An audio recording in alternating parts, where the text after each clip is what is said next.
આજની ધર્મકથા. પ્રણામ. સિદ્ધરાજ જયસિંહ અને પાટણનો એક શ્વેતાંબર જૈન, આ બધાના હૃદયની અંદરમાં આનંદ જ્યારે માથો નહોતો, આ બધાના મનની અંદરમાં ઉમળકો સમાતો નહોતો. એક એવો વિજય કે જે વિજય કદાચ ઐતિહાસિક કહેવો પણ ટૂંકો પડે. એક એવો વિજય કે જેણે કદાચ સામા પક્ષની નાનકડી પણ આશને ક્યારેય ઊંચી થવા ન દીધી હોય એવો જડબે સલાક વિજય. કેટલીક મેચો એવી હોય કે જે મેચની અંદરમાં આપણને એમ લાગે કે ટફ ફાઇટ થઈ અને આમ લાસ્ટ બોલ સુધી કંઈ સમજ નહોતું પડ્યું. અને કેટલીક મેચો એવી હોય કે જેમાં આપણે એમ કહી શકીએ કે આ વન સાઇડેડ મેચ હતી છેક સુધી. વાદીદેવ સુરી મહારાજ સાહેબ એ જે રીતે સિંહની જેમ ત્રાટકી પડ્યા હતા અને કુમુદચંદ્રજી એક પણ એવી દલીલ, એક પણ એવો પક્ષ મૂકી ન શક્યા કે જેમાં વાદીદેવ સુરી મહારાજ સાહેબ નાનકડી દ્વિધામાં પણ આવ્યા હોય. અને આવો વિજય એ કોને આનંદ ન આપે. એમાં પણ જે રીતે રાજમહેલથી ઉપાશ્રય સુધીનો એ વિજયોત્સવ થયો છે. સ્વયં ગુજરાતનો નાથ એ છત્ર ધારણ કરી અને વાદીદેવ સુરી મહારાજ સાહેબને ઉપાશ્રય સુધી બિરાજમાન કરાવડાવવા માટે સાથે આવે છે. આ ગૌરવ, આ માન એ તો ઇતિહાસમાં પણ જવલ્લે જોવા મળ્યું. રાજા સ્વયં આચાર્ય ભગવંતને છત્ર ધારણ કરતો હોય. આ જૈન શાસનની ગૌરવવંતી પળ વાદીઓમાં ચક્રવર્તી સમાન એવા વાદીદેવ શ્રી મહારાજ સાહેબે આપી. અને એટલે હવે જ્યારે ઉપાશ્રયમાં પ્રવેશ કરવાનો છે એ ક્ષણે સિદ્ધરાજ જયસિંહ એ આચાર્ય ભગવંતને મોતીઓ દ્વારા વધાવે છે, સાચા મોતી દ્વારા વધાવે છે, ગૌરવ આપે છે. પોતે ગુજરાતનો રાજા છે, પણ આજે આ જાણે આચાર્ય ભગવંત એના પણ રાજા હોય એ રીતે લડી લડીને એ આચાર્ય ભગવંતને સલામ કરે છે અને વિનંતી કરે છે કે હે વાદી ચક્રવર્તીન પાદાવધાર્યતામ, હે વાદીઓમાં ચક્રવર્તી સમાન વાદીદેવ સુરી મહારાજ આપ પગલાં પાડો. ક્યાં? તો કે પગલાં પાડો અમારા હૃદયમાં. ઉપાશ્રયમાં તો ઉપલક્ષણથી પાડશો, પણ અમારા હૃદયમાં એવા પગલાં પાડો કે જેના કારણે અમે પણ તમે જે શાસનને વર્યા છો, જે શાસનની આવી સેવા કરી છે, એ શાસન પ્રત્યે અમે પણ એવો સદભાવ જન્માવી શકીએ. સિદ્ધરાજ જયસિંહ પ્રાર્થના કરે છે. સાહેબ અને આખો શિષ્યવૃંદ ઉપાશ્રયમાં બિરાજમાન થાય છે. હજી કેટલી જ કલાકો પહેલાં આ જ ઉપાશ્રયમાંથી નીકળ્યા હશે અને ત્યારે કોઈ કલ્પના પણ નહીં કરી હોય કે આવા વિજયોત્સવ સાથે સાહેબ ફરી પાછા આ ઉપાશ્રયમાં પગલાં કરશે. અને સિદ્ધરાજ જયસિંહ હવે વિધિવત પૂજ્યશ્રીને વાદીનું બિરુદ આપે છે. અત્યાર સુધી જે આપણે દેવસુરી મહારાજ તરીકે જેમને ઓળખતા હતા, હવે ઓફિશિયલી સિદ્ધરાજ જયસિંહના એમના આ બિરુદ આપવા પછીથી એ વાદીદેવ સુરી મહારાજ સાહેબ તરીકે હવે અંકિત થશે. ઇતિહાસ એમને ફક્ત દેવસુરી મહારાજથી નહીં ઓળખે, વાદીદેવ સુરી મહારાજ સાહેબથી ઓળખશે. સ્વયં સિદ્ધરાજ જયસિંહ એ એમને નવાજે છે આ કિતાબ દ્વારા. અને પછી વિનંતી કરે છે કે સાહેબ છાલા અને એના જેવા બીજા 12 મોટા ગામો અને 1,00,000 સોનામોર એનો સ્વીકાર કરો. અને આવું બોલી અને સુવર્ણ મુદ્રાઓ સાથેનો આખો એ રાજ્યનો પત્ર કે જેમાં 12 ગામ એ સાહેબના નામે કરી દે છે, એ સાહેબના ચરણે મૂકે છે. રાજા જ્યારે રીઝે ત્યારે શું દે? એની સમૃદ્ધિ 12 ગામ આખા ને આખા વાદીદેવ શ્રી મહારાજ સાહેબના નામે લખે છે. અને એ સમયે વાદીદેવ શ્રી મહારાજ સાહેબ શ્રમણપણું શું કહેવાય, જૈન સાધુ કોને કહેવાય, એની આખી ને આખી વ્યાખ્યા એ સિદ્ધરાજ જયસિંહના મગજની અંદરમાં જાણે અંકિત કરી દેતા હોય એવી પંક્તિ દ્વારા એ સિદ્ધરાજ જયસિંહને જવાબ આપે છે.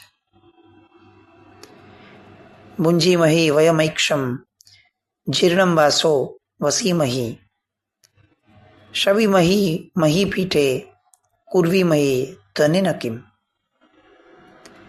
હે રાજન, અમે તો ભિક્ષા માંગને જીવીએ છીએ. જીર્ણ વસ્તુઓ દ્વારા અમે અમારા શરીરને ઢાંકીએ છીએ અને પૃથ્વીના તળ ઉપર અમે સંથારો કરીએ છીએ. હવે આ તમારા ધનથી અમને શું મતલબ? અદ્ભુત વાત. આપણને છે ને કદાચ આ વાક્ય બહુ સામાન્ય લાગશે, કારણ કે આપણે નાનપણથી સમજ્યા છે કે મહાત્મા તો આવા જ હોય. પણ તમે કલ્પના કરો કે એક જૈન મતને ન માનનારો રાજા, શૈવપંથી છે સિદ્ધરાજ જયસિંહ, અને પોતે એટલો રીઝ્યો છે, એટલો ખુશ થયો છે, અને ખુશ થઈને 12 ગામ આપ્યા છે અને 1 લાખ સુવર્ણ મુદ્રા આપી છે.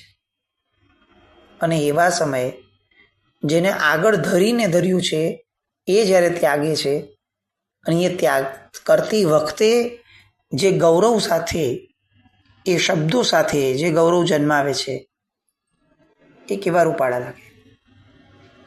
કેવું વર્ણન કર્યું આખું સાધુત્વનું કે ભાઈ અમે તો ભિક્ષા માંગીને જીવીએ છીએ. આમ સાચું કહો, આપણી સામે કદાચ મહાત્મા એ સમયે આવું બોલ્યા હોત તો આપણને એમ થાય કે સાહેબ કેમ આવું બોલ્યા. એટલે ઓલો જ્યારે તમને આમ માથા પર બેસાડવા તૈયાર છે ત્યારે તમે એમ કહો કે અમે ભિક્ષા માંગીને જીવીએ છીએ. બરોબર છે, તમે જીવતા હો, પણ આવું રાજાને કહેવાની શું જરૂર છે? ન થાય એવું કે એમણે 12 ગામ આપ્યા હતા તો સાહેબે લઈ લેવાતા, લઈને પછી સંઘોને સોંપી દેવાતા કે ભાઈ મહાજન સંભાળશે. 1 લાખ સુવર્ણ મુદ્રા આપેલી, લેવામાં શું વાંધો હતો? વયાવચના દ્રવ્ય તરીકે, ગુરુ દ્રવ્ય તરીકે વપરાત કે નહીં? પણ હંમેશા આપણી મતિ કરતાં મહાપુરુષોની મતિ એ ભિન્ન જ રહેવાની, અને આ ભેદ રહેવાનો જ. મહાપુરુષો, અને એમાં પણ વાદીદેવ શ્રી મહારાજ સાહેબ જેવા, આમ જેને ખાખી પુરુષ કહેવાય તો બહુ સામાન્ય શબ્દ છે, જેમને અલખના માણસ કહેવા, ઓલિયા પુરુષો કહેવા, સંતો કહેવા, એ જ ઉચિત ગણાય. અને એ જ કદાચ આવો જવાબ આપી શકે કે અમે તો ભિક્ષા માંગીને જીવીએ છીએ ભાઈ, જીર્ણ વસ્ત્રો દ્વારા અમારા શરીરને ઢાંકીએ છીએ, અને અમે તો પૃથ્વીના તળ ઉપર સંથારો કરીએ, જમીન પર. અમને તમારા ધનની કોઈ જ સ્પૃહા નથી. અને આચાર્ય ભગવંતની આવી વાણી સાંભળી, આ નિસ્પૃહ નિષ્પરિગ્રહ એવી વાણી સાંભળી અને સિદ્ધરાજ જયસિંહનું મસ્તક આચાર્ય ભગવંતના ચરણ કમરમાં ઝૂકી જાય છે.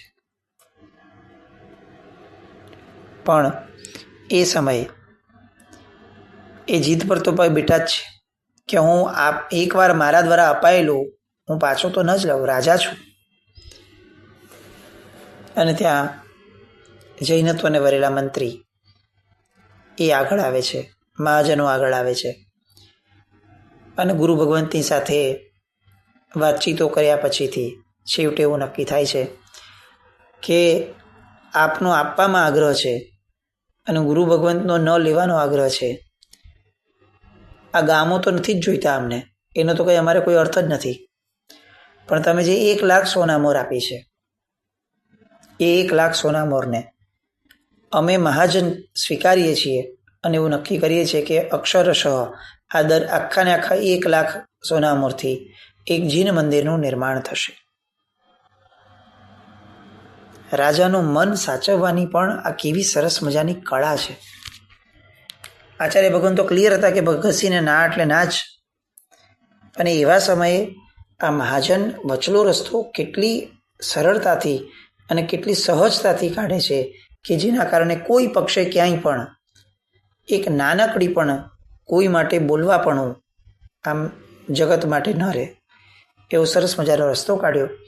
નક્કી થાય છે કે આ 1,00,000 સુવર્ણ મુદ્રાઓ દ્વારા આપણે એક જીન મંદિરનું નિર્માણ કરશું અને એ પ્રાસાદ એની પ્રતિષ્ઠા એ આપણે પૂજ્યશ્રી દ્વારા કરાવડાવશું.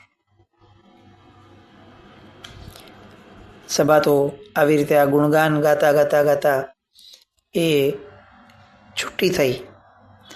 આ જે 1,00,000 સુવર્ણ મુદ્રા હતી એના દ્વારા રાજવિહાર નામનું એક ભવ્ય જિનાલય પાટણની અંદરમાં બનાવ્યું હતું. એમાં 85 અંગુલની પિત્તળની ઋષભદેવ ભગવાનની પ્રતિમાનું નિર્માણ થયું હતું, પ્યોર પિત્તળની. અને આ જિનાલયની પ્રતિષ્ઠા વિક્રમ સંવત 1183 વૈશાખ સુદ 12ના દિવસે પૂજ્ય વાદીદેવ શ્રી મહારાજ સાહેબ આદિ 4 ગચ્છના આચાર્ય ભગવંતોના વરદ હસ્તેથી થઈ હતી. આવો આખો ઉલ્લેખ આપણને પ્રાપ્ત થાય છે. આ વિજય જે થયો એની ખુશાલીમાં એ જે મંત્રી હતો કે જેણે આ વચલો રસ્તો કાઢ્યો, તમે જુઓ આ એ સમયના શ્રેષ્ઠીઓની ભાવનાઓ કેવી હશે. રાજાનું દ્રવ્ય તો લઈ લીધું, મંત્રી હતા, વચલો રસ્તો કાઢીને રાજાના દ્રવ્યથી જિનાલય બંધાવ્યું. પણ એવું નહીં કે ચાલો આપણા દ્વારા સરસ કામ થઈ ગયું. નહીં, રાજા આપે છે એ તો એની ખુશી છે, મારી ખુશીનું શું એમ વિચારી આલિક નામના મંત્રીએ સિદ્ધપુરની અંદરમાં ચતુર્મુખ એવા જિનાલયનું નિર્માણ કર્યું હતું, જેની પ્રતિષ્ઠા વિક્રમ સંવત 1198 વાદીદેવ શ્રી મહારાજ સાહેબના હાથે થઈ હતી. આમ એ 1,00,000 સુવર્ણ મુદ્રાઓ એનો વહીવટ પણ શ્રી સંઘે બહુ ઉચિત રીતે અને બહુ યોગ્ય રીતે કર્યો. એવું નહીં કે લઈ લીધું, જાહેરાત કરી લીધી, છેક સુધી એ જિનાલય બન્યું ત્યાં સુધી બધી જ દેખરેખ રાખવાથી માંડીને બધું જ કાર્ય શ્રી સંઘે કર્યું. અને પ્રતિષ્ઠા સમયે પણ પૂજ્ય વાદીદેવ શ્રી મહારાજ સાહેબના હાથેથી એ પ્રતિષ્ઠા થાય એ મેકશ્યોર કરી અને એમણે એ 1,00,000 સુવર્ણ મુદ્રાઓને છેક છેલ્લે સુધી વહીવટની અંદરમાં એમણે પહોંચાડી. ઉત્સવ પૂરો થયો, લોકો પોતપોતાના ઘરે ગયા અને આખી રાત જાણે લોકો પોતપોતાના ઘરે જાગ્યા હશે એ રીતનો માહોલ, એટલી ખુશી લોકોના મનમાં. આ બાજુ કુમુદચંદ્રજી અને પાટણના દરેકે દરેક દિગંબર જેટલા પણ શ્રદ્ધાળુ હશે એ બધા જ લોકોએ જવાની તૈયારી કરી હતી. દરેકે દરેક ગામોની અંદરમાં સિદ્ધરાજ જયસિંહે કહેણ મોકલાવી દીધું હતું કે તમારા ગામની અંદરમાં જેટલા પણ દિગંબર મતને અનુસરનારા હોય એ બધા દ્વારા આવતા કેટલાક દિવસોની અંદરમાં ગુજરાત છોડાવવું જોઈએ. આદેશ હતો, રાજ આદેશ હતો. એટલે જ દેવસુરી મહારાજ સાહેબે રાજનગરની અંદરમાં જ્યારે પ્રશ્ન ઊભો થયો હતો ત્યારે એની લડત માટે પાટણ કેમ નક્કી કર્યું હતું? કારણ કે એકવાર રાજની નિશાની અંદરમાં જો તમે કોઈ કામ સ્વીકારી લો અને એમાં જો તમે જીત્યા છો તો બાકીનું બધું કામ રાજ પૂરું કરશે. આખી નાખી કનડગત હવે રાજ્યની જવાબદારી થઈ કે એને દૂર કરશે. એટલે દરેકે દરેક ગામમાંથી શોધીને દિગંબરોને ગુજરાતની બહાર કઢાયા. પણ એ રાત જે હતી એ રાત હજી કંઈક લાવવાનું બાકી હતી, કંઈક એક નવીનતા આ રાતમાં આવવાની હતી. વિજય મહોત્સવ થયો અને સવારના ભાગની અંદરમાં જ્યારે દેવસુરી મહારાજ સાહેબ જાગ્યા, સાધુ ભગવંતો પણ જાગ્યા અને પ્રતિક્રમણ કરવા માટે જ્યારે ઊભા થવા લાગ્યા, પ્રતિક્રમણ થયું, પડીલેહણ કરવા માટે જ્યારે આગળ વધ્યા ત્યારે એમને ખબર પડી કે બધા જ સાધુ ભગવંતોની ઉપથી એટલે કે સંથારા, ઉત્તરપટ્ટો આદિ જે પણ છે એ બધાના કટકે કટકા થઈ ગયા. શું થયું? અચાનક જ કોણ આવ્યું હોય? અને વાદીદેવ સુરી મહારાજ સાહેબ હવે રાઈટ ટ્રેક પર પિક્ચરમાં આવ્યા. ફક્ત જોઈને વિટનેસ કરવાનું નહોતું, રાજાને કમ્પ્લેન કરો, લોકોને કહો કે જો કંઈક ખોટું થયું હશે, કોણ આવ્યું હશે, રોકકડ કરવી, હાય હાય હવે શું થશે, અમારા સાધુઓની ઉપતિ આવી રીતે કરી નાખી, કાલે ઉઠીને અમારા ઉપર બીજો પ્રયોગ થશે તો કંઈ જ નહીં. જૈન શાસન એ સમયે એક સક્ષમ નેતૃત્વના હાથમાં હતું અને સક્ષમ નેતૃત્વ બધી જ વસ્તુઓને ખાડવા માટે પણ સક્ષમ હતું. એ જ્યારે વાદ કરે ત્યારે સામા પર સિંહની જેમ તૂટી પડવા માટે જેમ સક્ષમ હતું, એમ આવા કોઈ માંત્રિક પ્રયોગ થયા હોય તો એવા સમયે એ પ્રયોગોને ખાળવા માટે પણ એટલું જ સક્ષમ હતું. તમારી ને મારી કલ્પના ન થાય, પણ વાદીદેવ સુરી મહારાજ સાહેબે એ સમયે જાપમાં બેઠા પોતાની પાસેની વિદ્યાનો પ્રયોગ કર્યો અને હુકમ કર્યો એમણે કે આ વસ્ત્રો જેમણે પણ કાપ્યા છે એને તત્કાલ હાજર થવું પડશે. મહાત્માઓ આખો ખેલ જોઈ રહ્યા છે. કેટલાક શ્રાવકો પણ આવી ગયા હતા કે હવે શું થઈ રહ્યું છે, અને બધાની નજર સમક્ષ આમ અહો અહો થાય એવા ચમત્કારો થવા લાગ્યા કે દળ દઈને બધા ધીરે ધીરે બધા કોણામાંથી ઉંદરો એ ભેગા થઈ અને વાદીદેવ સુરી મહારાજ સાહેબની સામે ગોઠવાઈ ગયા. કોઈ બાળકની ચોરી પકડાઈ ગઈ હોય અને બાળક કેવો ચૂપચાપ આવીને એકદમ બેસી જાય, એવી રીતે બધા જ ઉંદરો વાદીદેવ સુરી મહારાજ સાહેબની સામે આવીને બેસી ગયા. વાદીદેવ સુરી મહારાજ સાહેબ પૂછે છે કોનું આ કામ છે, એ આગળ આવે. અને એમાંના કેટલાક ઉંદરો એ આગળ આવ્યા. વાદીદેવ સુરી મહારાજ સાહેબ પૂછે છે કેમ આવું કર્યું, કોણે આવું કરવા કીધેલું તમને? અને એ સમયે ઉંદરો નત મસ્તકે ઊભા છે, જાણે પોતાની ભૂલ એ સ્વીકારતા હોય કે અમારા દ્વારા ખોટું થયું છે. ઉંદરો સાથેનો આ વાર્તાલાપ આપણી કલ્પના પણ ન ચાલી શકે કે કોઈ ગુરુ ભગવંતની આવી શક્તિઓ હશે. અને બધા ઉંદરોને કડક ભાષામાં કહી દીધું કે હું આવું જરા પણ નહીં ચલાવું, બીજી વાર આવું ન થવું જોઈએ. અને બધા ઉંદરો નત મસ્તકે જાણે એમની આજ્ઞાનું વહન કરતા હોય એવી રીતે બધા મૂંગે મોઢે વિલા મોઢે બધા વિદાય પામ્યા. અને તરત જ આચાર્ય ભગવંતે એમના શિષ્યને કીધું કે મને કાંજીથી ભરેલો એક કુંભ લઈને આવો. કાંજીથી ભરેલો એક કુંભ એ લાવવામાં આવ્યો. શ્રાવકો તો હતા જ. અને કુંભનું જે મુખ હતું એને લોટનો પિંડ એ મંગાવ્યો, એનાથી બાંધી દીધું. અને પછી એક રૂમ જે હતી ઉપાશ્રયની, એ રૂમની અંદરમાં એમને ત્યાં રાખાવી મૂક્યો. બધાએ જોયું કે આવું કંઈક થઈ રહ્યું છે, કેમ થાય છે, શું થાય છે, આવો બધો ઘડો મંગાવવાનું શું કારણ, શું કરતા હશે સાહેબ, એનાથી શું ફરક પડશે? કંઈ જ નહીં. કોઈને વિકલ્પ નહોતા, કારણ કે કરનાર કોણ હતું તો કે વાદીદેવ સુરી મહારાજ સાહેબ સ્વયં હતા. કોઈ મહાત્મા એક નાનકડી પણ ચિંતા કરવાના મોડમાં ન હોય, કારણ કે બધાને નિશ્ચિંતપણે ગુરુ ભગવંત ઉપર આંખ બંધ કરીને ભરોસો હશે. એકાદ પ્રહર થયો હશે, 3 કલાક થયા, અને અચાનકથી જે દિગંબર શ્રાવકો નગરમાંથી હજી નીકળ્યા નહોતા એ બધા દોડતા દોડતા વાદીદેવ સુરી મહારાજ સાહેબ પાસે આવ્યા. આવી અને એકદમ વિનવણી કરવા લાગ્યા કે સાહેબ અમારા ઉપર કૃપા કરો, અમારા ગુરુને પીડાથી મુક્ત કરો, અમારી પર કૃપા કરો ને અમારા ગુરુને પીડાથી મુક્ત કરો. અને સાહેબે તો બહુ સામાન્યપણે કીધું કે તમારા ગુરુને શું પીડા છે ને અમને કેવી રીતે ખબર હોય? અમે તો કંઈ જાણતા જ નથી. મહાત્માઓ પણ એ દિશે કહેતા હતા કે ભાઈ તમારા ગુરુને કંઈ થયું એમાં અમે શું કરીએ અને અમે કેવી રીતે કૃપા કરીએ? તમને કંઈ તકલીફ છે એમને તો તમે વૈદ પાસે જાઓ, અમારી પાસે કેમ આવો છો? અને ત્યારે એ દિગંબર શ્રાવકો એમને જવાબ આપે છે કે સાહેબ ખરેખર અમે માફી માંગીએ છીએ, કૃપા કરો, કારણ કે અમારા આચાર્ય ભગવંત જેમણે આ માંત્રિક પ્રયોગ કર્યો હતો એ મહાત્માનું પેટ આખું ફૂલી ગયું છે. આ આપ જ ખાડી શકશો.